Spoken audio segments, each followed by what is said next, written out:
بسم الله الرحمن الرحيم. maanta waa 8 March. marka hore waxaan salaamayaa dhammaanba haweenweynaha Soomaaliyeed meel kasta oo joogaanba, hadday qurba joog yihiin iyo haddii ay waddanka joogaanba. salaam baan u dirahayaa. waxa kale oo macnaha ka hadlayaa arrin ku saabsan waxqabadkii gabdhaha Soomaaliyeed ay qabteen intii dhibaatooyinka ummadda Soomaaliyeed ay ku jirtay,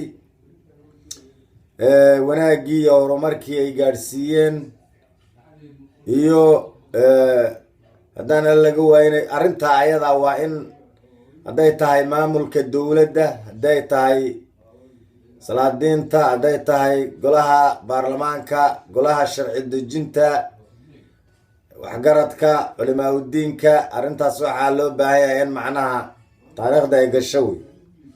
gabdhaha Soomaaliyeed waxaa la ogaaday inay gabdha hero ah oo badbaado sameeyey oo ummadda Soomaaliyeed meel wanaagsan uga soo baxaynayeen in la ogaado weeyo. maanta waan ku qasbanahay inaan macnaha sheego qof kastoo Soomaali ahna inuu arrintaa ayada ah xuso weeyo.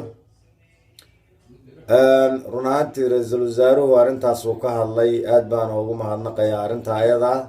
qof kastana inuu sheego weeyo oo arrintaa uu soo bandhigo weeyo, hadday tahay maamul goboleedyada, hadday tahay dowladda federaalka, hadday tahay culimaa udiinka, aqoon-yahanada iyo dhammaanba dadka caqliga u saaxiibka.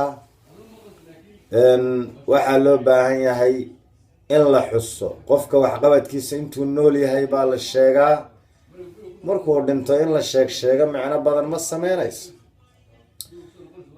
tusaale ahaana weliba gabdhaha muuqda oo taariikhda galay oo ummadda wax u soo qabtay oo macnaha muuqda, ilaan dadku inkastoo guud ahaan gabdhuhu ay iska wada wanaagsan yihiin ayagoo dhan, laakiin gabdho taariikhda galay baa jira, hadday tahay xagga arrimaha caafimaadka, arrimaha waxbarashada, arrimaha bulshada oo kala duwan.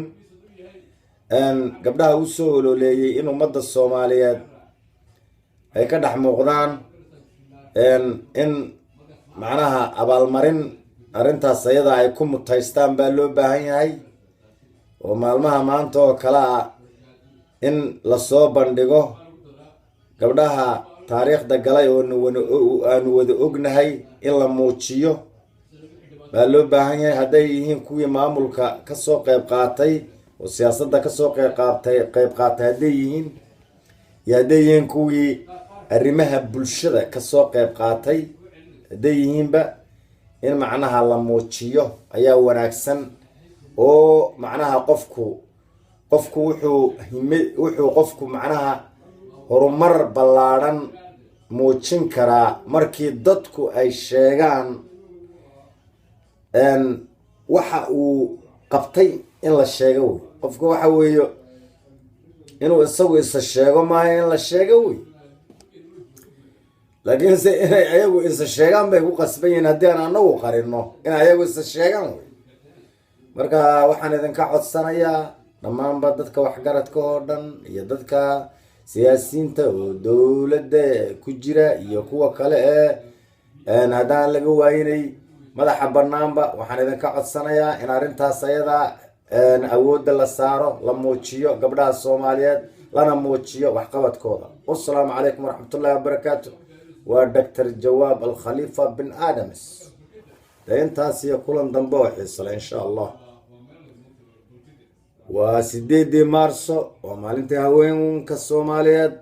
waa idin salaamahayaa meel kastoo joogtiinba. ilaahay abshirta idin waafajiyo. waana idin xasuusnahay shakhsiyan anigu ummadda Soomaaliyeedna inay idin xasuusato oo idin xusto. assalaamu calaykum waraxmatullahi wabarakaatu.